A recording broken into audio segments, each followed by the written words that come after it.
Hello, welcome. My name is Malik Abbas Dabu. Welcome to PM Express.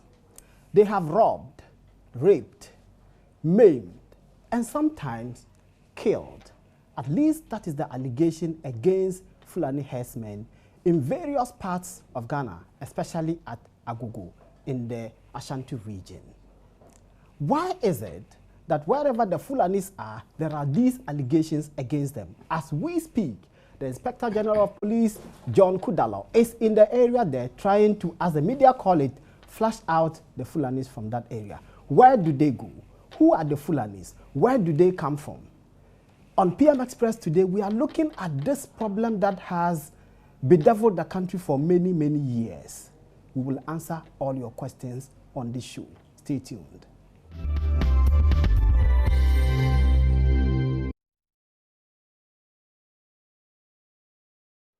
Welcome back. We have an array of panelists on tonight's show who will answer all your key questions relating to this hydra-headed problem called the Fulani scourge in Ghana. Let me introduce them. To the far right there is Mr. Charles Kowe Nyaba. Charles Nyaba is a programs officer of the Peasant Farmers Association of Ghana. Charles, you are welcome to PM Express. Thank you. We have also Joe Oti Obeng. He is Joe Nti Obeng, forgive me for that. He's the secretary of the Concerned Citizens of Agogo. Joe, you're welcome. Thank you. Then, last but not least, I have Imam Hanafi Sunday. He is the national chairman of the Ghana Cattle Rearers Association. Is that correct? Ghana National Association of Cattle Farmers. Of Cattle Farmers. Alaj, you are welcome. Thank you very much and good evening to viewers. Great. Let me start with Mr. Obeng. You come from Agogo. Yes. How much is the problem of the Fulani scourge? Is it a media creation or this is a real problem that exists in that area? Well, I can tell you that the problem is very rare. It's not a media creation. How real? Very. In the sense that, basically, Agogo, Asante Achim North, and the Afram Plains, they are basically crop farmers. And for many years now, we've been having this problem of the free-ranging Fulani herdsmen. They have been ravaging our farms. And most of these farms have been done with bank loans, and that's people's livelihood. And overnight, you lose it. And so, the problem has been there. Every now and then, when it gets too much, the people shout, and then the state, well, in quotes, appear to be doing anything. You come into... Give me the history of the presence of the Fulani at Agogo. How did they come to this area? When? I may not be able to give you all the, pinpoint the particular years, but as far back as late 90s, understand some Fulani herdsmen approached some of the local chiefs to give them areas to rear their cattle. And that's how they came in. And then, instead of keeping to what they brought, they in turn continued inviting others to come and join them. And so before we knew it, if someone came with, say, a head of, say, 200 cows, by year end, they've multiplied to about 800 and in thousands. Is it because they produce or more people are coming? Oh, more people are coming. Of course, naturally they produce, but that wouldn't create that problem. It's just that they invite others. Oh, we have gone there, there's land, so come and join us. And in fact, a few years back, even one of them, Alhaji Grusa, admitted it, that we all know the famous Alhaji Grusa. Yes. He's the founder of Kumasi-based King Faisal Football Club. He invites others. He's doing business. He stated it, that he's doing business. He invites those who have cattle. They bring their cattle, and he, on his own terms. Let me go to Charles, but it's not bad to do business, Charles. You are from the Peasant Farmers Association. How much of this is a problem for the association? Malik, thank you for the opportunity. I want to say good evening to all farmers across the country, and then also to express our concerns about the development in Agogo. We are so much, worried about the development because it's not easy to make a farm, just like he said. It's very expensive to make an acre of a farm. How more you just sleep and wake up and to realize that about hundreds of your acres of either maize farm, vegetable farm, or plantain, everything is gone. It's a source of worry to our association. But I must add that... But you haven't protected your farmers, because if you have protected your farmers, things wouldn't get here. Malik, if you remember, in 2012, during the presidential debate, we had the opportunity to interact with the presidential candidate for the current ruling government, John Mahama, His Excellency John Mahama, of which our national president asked this particular question. That You're talking about Nasser Mohammed. Alhaji Nasir Mohammed. Yeah. Asked the president that this is an issue for us as an association, and we cannot handle it alone. Look, stretching from Paga, that's the border town. That's in the Upper East region. In the Upper East region. Through northern region, you go to Gusiagu, come through Atabubu, Kintampo, Techiman, Agogo, Aframplin, go to Hohoi. These problems are existing. Agogo case is just one of the many problems that our farmers are suffering in silence. So this is actually an issue of concern. But this is not only in Ghana. The issue about nomads are cutting across the whole of West Africa and Central Africa Republic. Because what happens is that they normally look for where we have wet grasslands and where we have water to graze their animals and for them to go there and drink. I read a thesis done by one Kadri Bukhari on this. He's pursuing PhD in Germany, and he relates to some of those issues that you are pointing. I'll come back to you. Let me go to Alhaji. Alhaji, you have your business, which is the keeping and rearing of cattle. And it seems to me, listening to the two of them, that your business is destroying other people's business. You have a difficult job speaking for a group like that, don't you? Well, thank you very much. And I also say once again, good evening to our viewers. I think if you look at even my condition, I'm not feeling fine at all within these days due to what is going on in Agogo. Agogo has become a place of a very serious headache to our organization, to the cattle farming sector, and to the entire nation. But what I would just like to say is that, you see, I believe there is no problem without solution. It's only that we have not done enough. We've not done enough to tackle this problem, or we've not tackled the problem accordingly. This is because... Well, how do you suggest this problem should have been tackled and when? Very good. What I'm saying is that it's even overdue because the problem of Agogo has been repeating and repeating. Because I mean, the media have followed, have covered this. That's been repeating and repeating. The problem is that, you see, prevention is always better than care, as we all know. But what we is that sometimes we don't approach the things, we don't do anything until when it comes. Then we talk. When we talk, when it becomes a bit silent, then we go and sleep. Then tomorrow, it comes again. We are looking at, as our colleagues, my colleagues are saying, they are all right, as they are saying. But, in fact, we all know that where there are no rules and regulations, there are no offenses. There are so many things that happen. Number one, we need to know, we need to monitor the illegal movement of cattle in this country. For instance, at the district level. We should know who come in, where you are residing, where you are going, why are you here.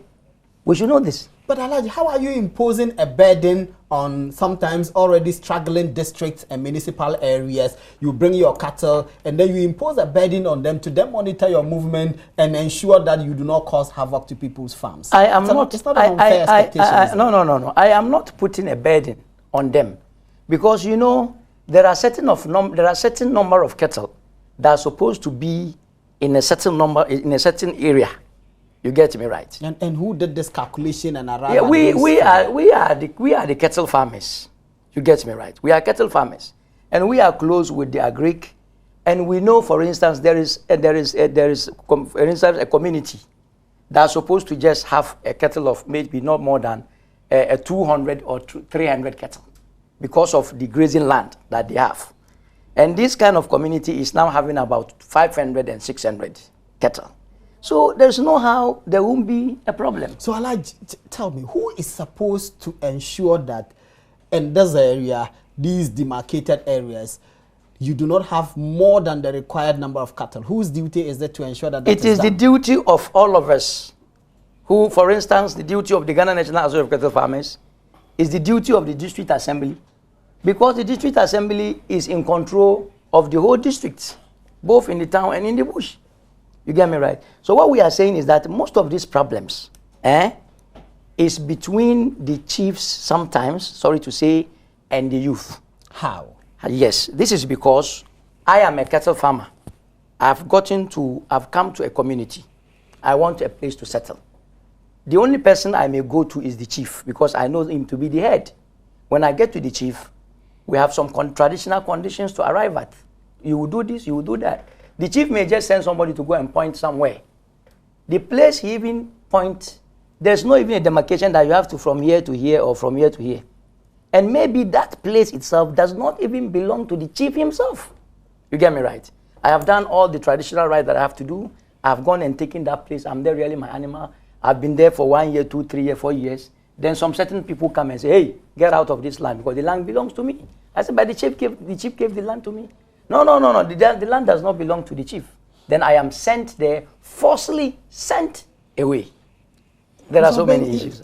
He has a genuine concern, doesn't he? Except, of course, that I can point out to him that if you are buying a property or if you are engaging anybody and paying whatever things that there are to pay to take a property, you must first of all ensure that the person giving the property has legal title to the property and the person is in place to issue that property to you.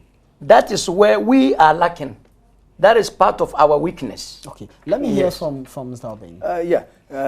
Well, good evening, viewers. Let me apologize, maybe because of... that's fine, they understand, they understand. Yes. You see, the issue here, I mean, specifically referring to Agogo, is that when the issue, the last time about 5 years ago, when such a situation arose,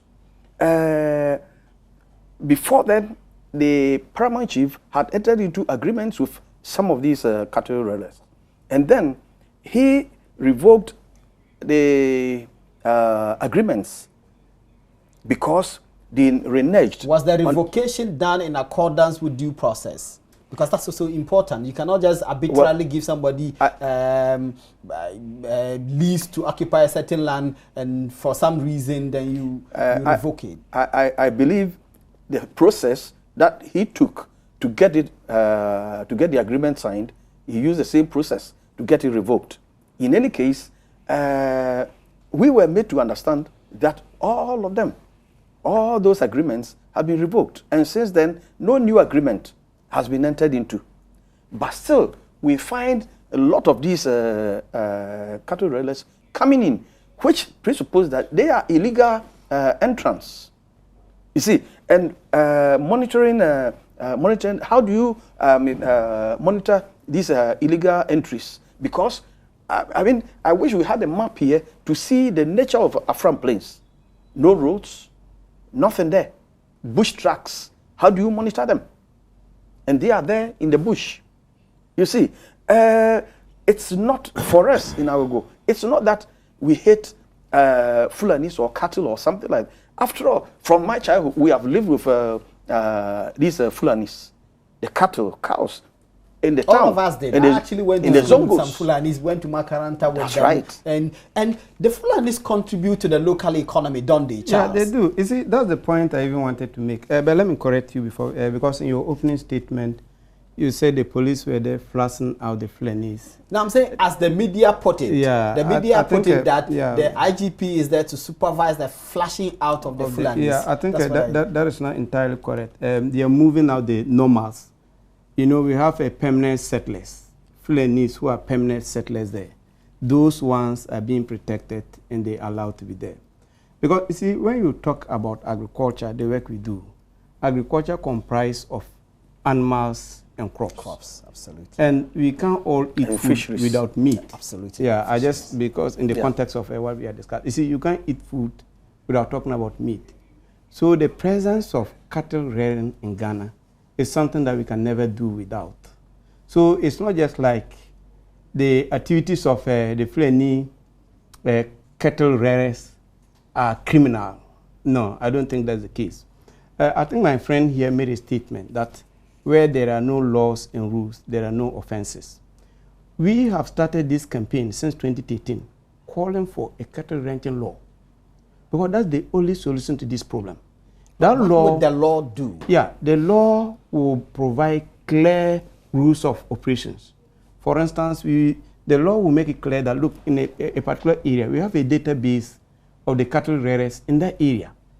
And then in every district or in every community, we have to identify and give them marks of the animals that are living in that community, such that when your farm is destroyed, we are able to... Just realistically, how does this law, how do you operationalize a law such as that when the people who keep the cattle are deep in the bush? No, Malik, it's very simple. You see, the point we are making is we are bringing all the cattle rearers on board, the farmers on board, district assembly on board, the police on board, the chiefs on board. So before somebody even comes to a place to settle, we have records of that person.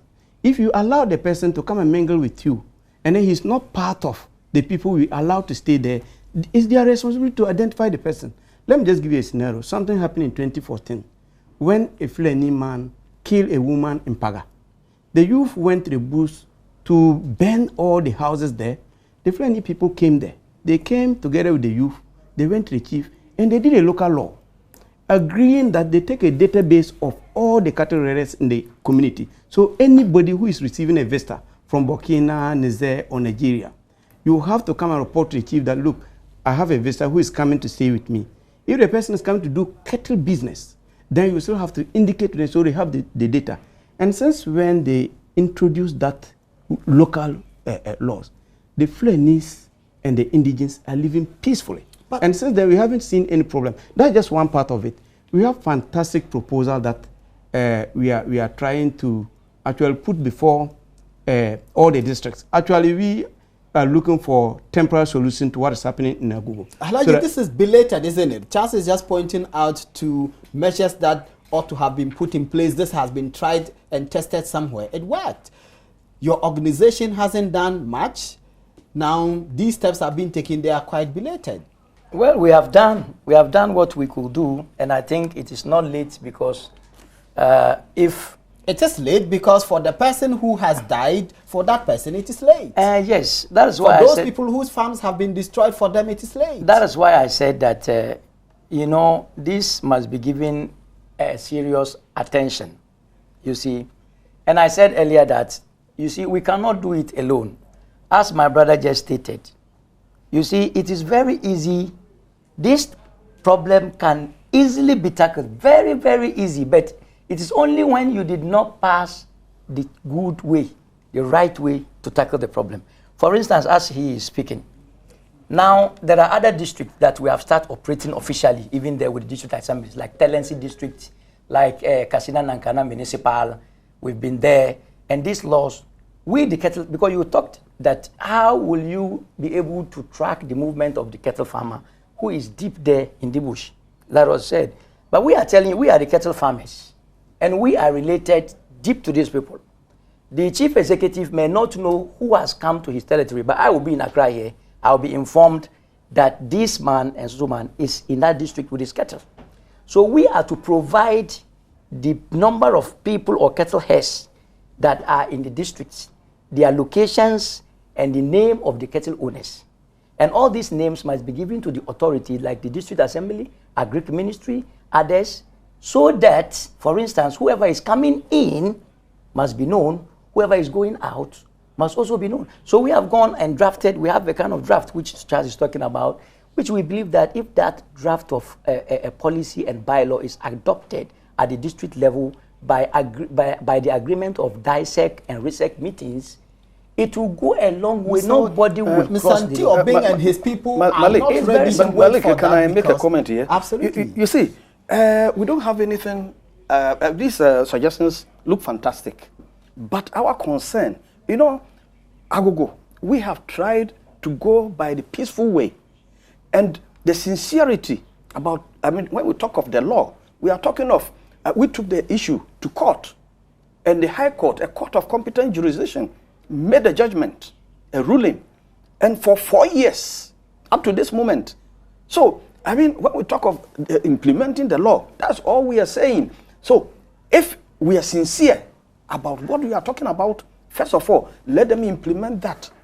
Let them execute the ruling, the court ruling. You see, and so if they are not prepared to execute the court ruling, how are we sure of subsequent arrangements? These are the fundamental issues. And Charles, Mr. Obeng has a point there, doesn't he? Yeah. If a court of law passes a judgment and gives orders that something be done, and that is not enforced, how can anyone trust that the processes that you are laying out will work? Yeah, Malik, I agree that I think our security people haven't done much. Charles, I think I have to hold you here. I have to take a break so that when we come back, we will hear from Charles what answer he has to that question as to how we can be sure that those processes that he's talking about can be enforced and implemented, that there can be peace and tranquility existing between indigenes and the Fulanis when a court of law has passed a judgment and that is not being enforced. You are watching PM Express. Stay tuned.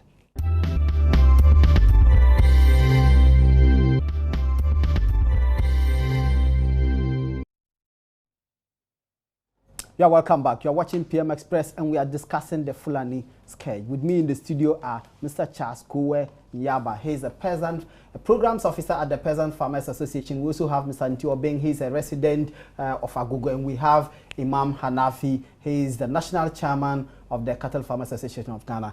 Charles, before we went on the break, we were talking about how can we have hope or sufficient belief that any process, any ideas that you are demonstrating now as to how to deal with this problem can be enforced when a court of law's judgment has not been implemented, it has not been enforced? Yeah, Malik, I agree. I've not had access to the ruling there before this discussion. But what I must say is that I think that is an unfortunate statement or an unfortunate development from our law enforcement units. They should have been able to enforce but that speaks law. to the practicality of some of the ideas, isn't it? Yeah, but the because it may well be that the court of law gave a very beautiful judgment, but the practicality when it comes to enforcing that judgment is a so that's what we are always saying. You see, there's difference between enforcement of a ruling and then the difference between just passing the judgment. This is because certain times, if you don't involve all the stakeholders, you can never get solution to this. Look, this issue started in PNDC time. You heard of Operation Cowlek 1, which came, the Agogo 1 came later, Operation Cowlek 2. And all these things are happening because if you rely on court ruling alone, it won't address the problem. The best solution to this problem is to bring all the stakeholders on board, for them to agree that this is the way to go. For instance, if we were to actually bring all the stakeholders, just what we're talking about, the Association of the Cattle Raiders in Ghana, they themselves would have made sure that the issues that they are talking about here did not reoccur again. Because this is we are talking about in Agogo is not different from what is happening in other places. Does that not raise the first question I asked Imam Hanafi when I introduced him about you are doing your business and your business is interfering with my business, and you're not telling me let's come and sit down and discuss solutions to the problem when you are the one who are causing the problem? No, you see, the point we are making here is that, you see, they both have the right to do business. That's why I'm saying that don't let us just be quick in judging concluding. The reality is that Imam Hanafi's business is affecting I agree, the poor Ghanaian farmers' business. So let me hear from Imam. your business is affecting somebody's business. And now you are saying, let's sit down and discuss it. But to what point? You see, thank you very much. You see, the system of grazing animals in the sub-Saharan Africa is far different from the advanced countries, as we know. In West Africa or the sub-Saharan Africa, we graze from one place to the other with the cattle. We don't keep them and do all this kind of modelization grazing. We don't have that for now. So all what we have is for the cattle to go bush to feed and come back. For now, that is what we have. Even if they have to feed on some people's farms? No. That's what I'm saying. They go to feed to the bush. It is the grass that they eat. They don't eat. They don't supposed to go and eat the crops. But because they are animals, the problem is that the animal is an animal and human being is never perfect. And the animal is always guided by a human being. Exactly. That's what I'm saying. Is that the problem, this very problem, is that we, the cattle farmers or the herdsmen, as I speak to you, if I want to open up exactly what is happening to us as well at the grassroots level, what has affected us, how many lives have been lost, how many cattle, even as I speak to you in Agogo now, we have lost more than one. Alaji Jofo is a member. He has lost more than 600 cattle from yesterday to today have been shot. More than 600 cattle have been lost. More than 600 as I speak to you. And as I speak to you, one boy is being killed, who is a Fulani guy. His own son has also been shot. He is responding to treatment in the hospital. In other places, recently at one place around Paga district, what happened is that a woman just came and said, one young man approached him on road and he suspected to be a Fulani guy. She just went and reported the case to the police station. Before you know, the youth just jumped on the Fulanis around that area, burnt their houses, burnt their motorbikes, beat them, scatter all the area, whereby this is just an allegation. Who knows whether that woman, the person who met her on the road, who knows whether the person is a Fulani or not? What is an investigation taking place? But these people, you see, so there are so many things happening at the grassroots level. I am not saying that because mostly wherever I go, I say if there is a conflict between the herdsman and the crop farmer concerning a crop destruction, I always give the fault to the cattle farmer. The reason is because the crop farm does not move. It is the cattle that moves. So I first blame the cattle farmer. But it's because that is the only alternative we have now from moving one place to the other. But the thing is that no one should allow his cattle to go into someone's farm. And in case accidentally, you'll be driving your car, which you bought by yourself.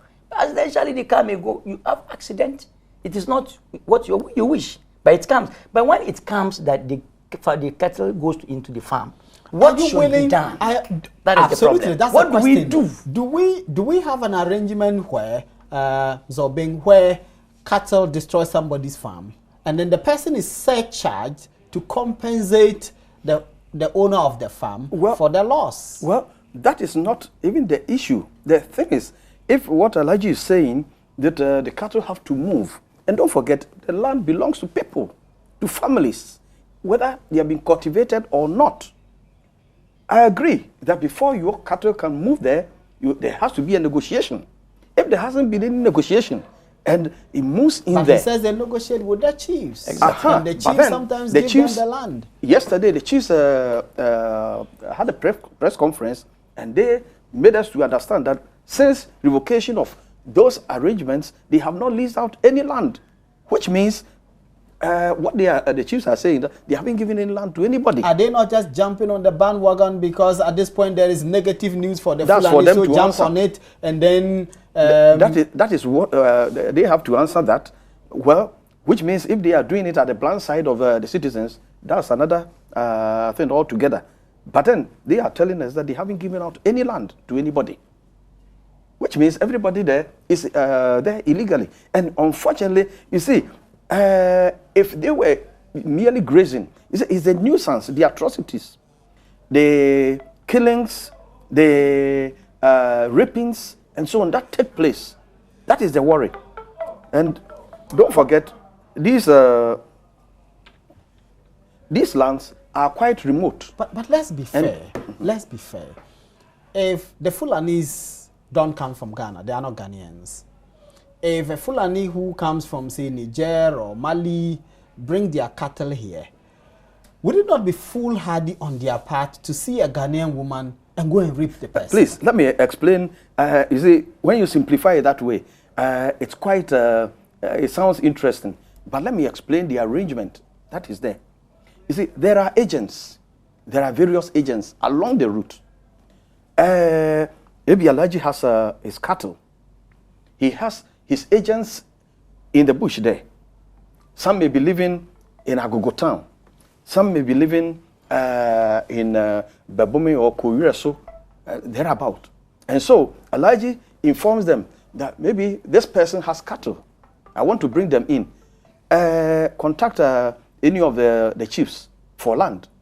You see, and they do it. They go down to meet some people who take them to the bush, and then that is how the thing goes. And so officially there's no transaction, but to Alhaji, he thinks he has a right to go in because he negotiated with somebody without ensuring that that land really belongs to that person. And when they come in, they have armed these normal. I'm not saying all of them are Fulani. But they arm them with very sophisticated guns. This question may be AK-47s and so on. When somebody commits an offense, it is immaterial whether the person is a Ga or a Mampushi or a Dagomba or a Kasim or whoever the person is. The person's tribe is not tagged alongside the offense. Good. Why is it that whenever somebody commits a crime, whether it's highway robbery, whether it's rape, whether it's murder, immediately we say they are Fulanis? Well, in antecedents. Is that classification is not problematic? Well, antecedents develop this. That's why when somebody goes to the shop, he wants to buy a toothpaste, he says, I'm buying Pepsodent. That is it. Or go and buy me Fanta. But in the same way, when the Ghanaians commit any crimes, we don't tag their ethnicity to it. Why? Well, I'm not the one to explain this, but we know that the Fulanis are the cattle railers. Perhaps when they commit an offense, they don't carry cattle when they commit an offense. Some could be Dagombas, some could be Konkomas and so on. We wouldn't know, but it's become a tag. I didn't put the tag. Let me go to Charles. Yeah. Charles, when you listen to people talk about how somebody's business, like Alhaji's business, is affecting their business, and there is no laid down procedures by which people can be compensated by law. If I destroy your property, I'm made to compensate you. You can sue me. I can sue you.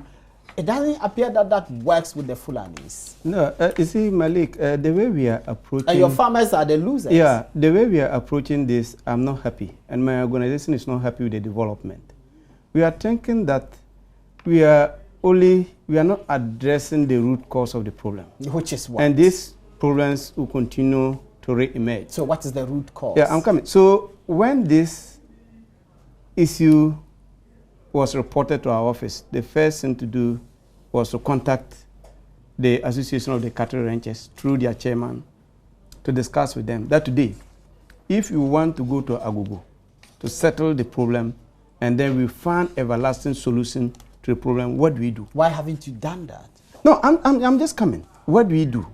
So it's not a problem. We are willing, whatever conditions that you think you can negotiate or whatever proposal you can bring on board to ensure that the farmers are protected and our people are able to do business, we don't have any problem. So my president even asked him, are your people ready to go and compensate for those farms that are destroyed? That's no problem. We can move there and tell all the farmers there to contribute and pay for the farms that have been destroyed. Now, one of the solutions that they propose, of which I think is good, was that we all agree. We have the database. I still insist on the database of those who live in the community.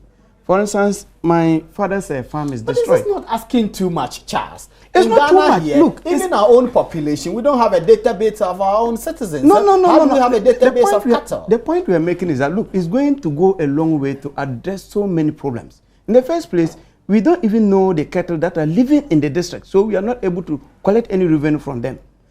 It's done in Benin because we went there to study their transhuman document the way they are able to do it. And that's what they're doing.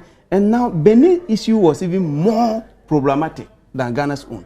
But today, the cattle So at this point, the cattle farmers don't pay taxes. They don't pay because we do pay. Tax? How? Yes. How is the tax calculated? You see, recently we had a meeting at the Ministry of Agric at the Veterinary Service, and there was a meeting we first had, which people raised concern that we just go around, destroy, we do this and that, and therefore the cattle farmer does not pay taxes.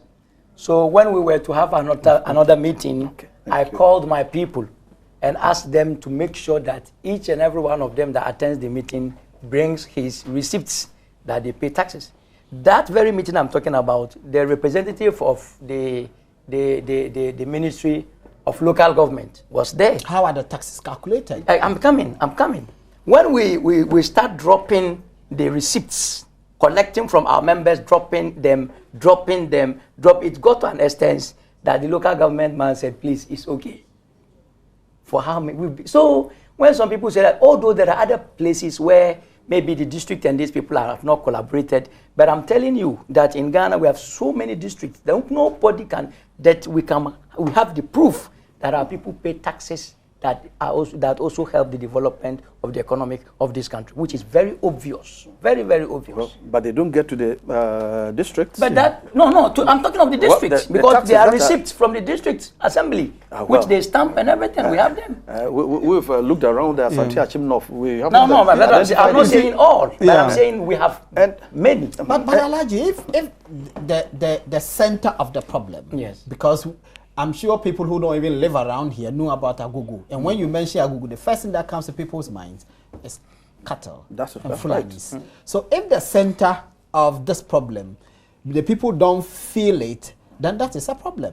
Yes, it is a problem. You see, the matter of Agogo. So why didn't you get your members who are at Agogo to pay the taxes so that the district assemblies can do some development and show that, look, this is what we are getting from the presence of the Fulanis here? What we are, you see, sometimes even if you are getting something from people and they are giving you problem or you have problem, even though if you are getting, that getting does not mean anything. You get me right? Even if you are getting from them, then there are problems. So what we are saying is that, according to what Charles just said, is that we, the Cattle Farmers Association, have brought some kind of this proposal that in each district, you know, we have local laws. You made mention of courts and other issues. We have local agreement at the district level, which is known as dissect meetings, which people could come and sit down and agree on terms and conditions. About the district security. Terms and conditions. So if we are able to know that, okay, now in this district, at this location, we have Alaji ABC who are located there. Then a farm is being destroyed around that area. Our district committee members will identify who reside and graze around that area. We know them. Alaji, hold that thought. When we come back, I want to find out from you why your people are carrying guns. Where I grew up, what we know is that the Fulanis carry swords. And they cut wood with it and they protect themselves from dangerous animals and all of that. But from what we are hearing, they are now carrying guns. We will find out why they are carrying guns and where they get those guns. You're watching PM Express. When we come back, we will talk to Alaji, Charles, and Mr. Nti Obeng. Stay tuned.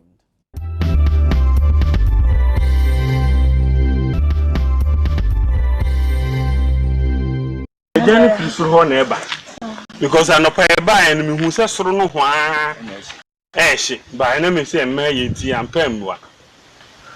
And I see a baba bedri abuano no.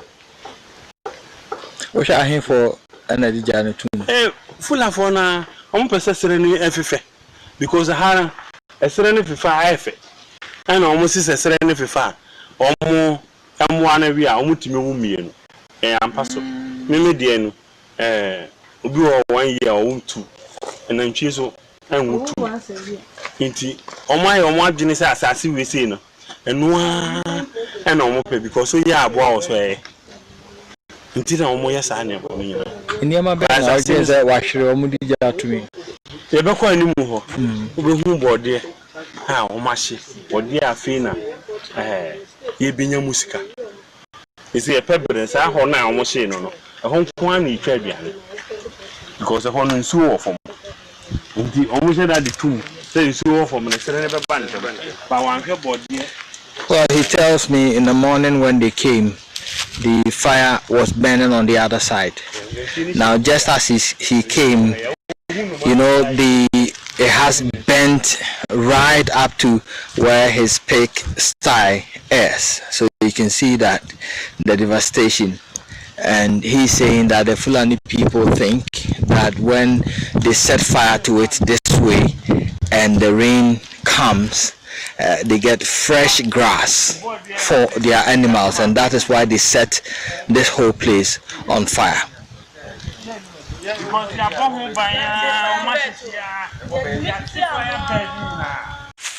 This is a rice farm belonging to this farmer, and as you can see, the footwork of the cattle, they've ravaged this whole farm, eating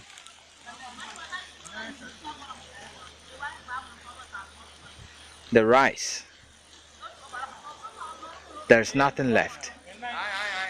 So this is a rice farm belonging to this farmer, and already you can see cattle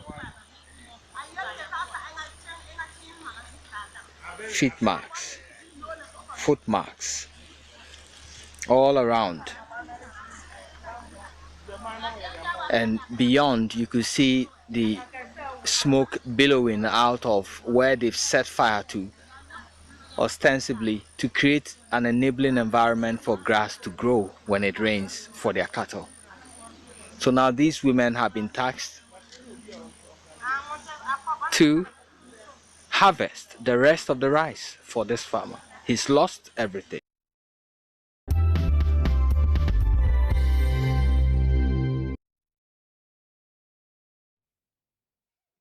You're welcome back. And we are talking Fulani herdsmen. At this point, let me go back to, I think, Alaji. You just watched the video. This is a farmer who is talking about how the Fulani herdsmen burn his farm in order to create the conducive atmosphere for the sprouting of fresh grass to feed their animals. And many of the farmers make this complaint that you set the fire, but of course you don't go and set their farms on fire. You set the bush somewhere on fire, but of course the fire will burn and burn their farms. So they are losing. Concerning the fire burning, we all know that we don't have the right to burn the bush because you don't know to the extent where the fire is going. But you want fresh grass to no, feed your but animals. that is. You see, we have two categories of people. I always used to say, the first category, they know the right thing and they do it willingly, and there are other categories of people who must be enforced to obey the law. That is not happening only with the Fulani or anywhere. But let me just. I'm sorry. Even here, as we are in town here in Accra. We know that there are so many laws that people are not obeying them. The driver will see, don't stop. When the policeman is not there, he will stop. Put a seat belt. When he see the policeman, when he move the police, he take it away. You get me right? So it's happening. But that's not justification for the Fulanis to break the law. But what I'm telling you is that there are some people in the community that must be enforced to follow law. So therefore, at the district levels, if there are no some policies and regulations that are enforced to these two parties, for each and every one of them to know his or her level, then this problem will continue to be. But if the laws are there, then they know that you, the cattle farmer, within this jurisdiction, if a farm is being destroyed, Alaji A, B, C, you are people located here. If farm is being destroyed here, you must find out who destroyed the farm and the person should come and pay. If not, all of you must come together. It's not difficult because we are ready to accept that. Charles, sorry, before Charles. We are ready for that, to compensate. We are ready. What is there? 100% ready. What is there is that it's not just the bush burning. You know, in the Agogo area, we plant a lot of watermelon with some other crops. The vines. Yeah. And when these herdsmen get into the farm, you know, the cows cannot pick the big watermelon. And so they chop it up. Slice it. They slice it for them to eat. The plantains, the ones that are developing shoots, they bend it down for the animals to eat, which means these are deliberate things. Like I was saying, a lot of bad blood has passed under the bridge, and it needs to be cleared before we can start. How do you afresh. propose we do that? Well, for us, that's the judgment. Let them carry it out. Let them carry it out. And when that one is cleared, but the judgment is talking about eviction. If yes. you evict the people, how do you solve a problem when you are evicting the people? Because you are removing them. I'm coming. He is there illegally. And so let him go back. When he goes back and he wants to come in again, then he comes in the proper way. That is all. Then he comes in, like what Charles is saying, then we can have a whatever agreement. If they are to come and then the tax we are demanding is 2 cows per year or whatever, then everybody is aware. And then these are the conditions. When you come, you wear Wellington boots, you don't carry a gun, and all this. This will be the right conditions. Charles, you think that's I a solution? perfectly agree with my colleague here. I think, you see, just like you said, bad blood has passed through. And Charles is a farmer who's wearing a jacket. Yeah. And we don't need to actually go back and be talking of what has happened in the past. These things have happened. What is happening there, the normals are moving. We allow them to move. We'll be in Agogo next week. We are going to have dialogue meeting with the youth secretary. We'll talk to the chiefs. We will talk to their MP. And then all these proposals, we are with them. We are with them. We want to get a common grounds for all of us to sit together and talk. You see, this thing, if you don't handle it well, 2016 is elections years. People can take advantage of what is happening to cause a lot of confusion. So whatever we must do, including the media, whatever information we are sending out there, we've got to be very, very, very careful. Because this thing, what is happening is not different from what we saw in South Africa some few months ago. Xenophobic attacks. Yeah. So the point we keep... But I don't think this the Fulani and the Ghana thing has come to xenophobia. I don't, look. Because apart from the people, the areas where this affects, nobody really will go and see a Fulani person and attack the person. I'm telling you, he is telling you something. Some people are suffering in silence that we don't know. Why don't they say it? Why are you not telling us how much you are being affected? Malik, I'm not even saying only Alaji. No, I'm not talking about him. I'm talking about the... Yeah, there are other farmers, there are other Fulani people in other places that these killings are going on. Farms are being destroyed. Bush is burned. Our water bodies are being spoiled. You understand? Animals are being killed. But we are not doing anything to it. And let me just, excuse me to say that for us, in Peasant Farmers Association of Ghana, we are still not happy with the silence of our president in this issue. We expect him to come out and make a statement. Why do you want the president to speak about it? The has to. The IGP is in Agogo. No, it's not enough. Why do you want the president to speak? What should he say? Look, it's not enough to just say that the IGP is going there. What do you want the president to say? Look, the first statement the Agogo farmers said was that they want to hear a word from the president. It's not that they don't know that the IGP is in charge of security, because you are the leader of the country. We asked me a question what in 2012. What do you expect him to say? What do you expect No, the he should president just to say? come. If he's coming down, to just tell the people that, look, keep calm. And I will listen to both sides and ensure that your demands will be met. That's all what we want to hear. And then give us the go-ahead, and tempest will come down. We will all meet, both parties will meet, and then we will start the dialogue from there. So we don't think that this is a very big issue. What is happening in Agogo, that's what I'm saying. Look, all other regions, these things are going on. Yes, it's only that we haven't heard it. And what is happening here can also spark similar activities in other areas that I think we need to be very, very careful about it. Well, for Agogo, you know, we have only one side. All that we are seeing, because we are law-abiding, that's why we are insisting. We took the issues to court, and the judgment has been given, and we are saying that carry it out. When it's carried out, when it's executed, then we take it from there.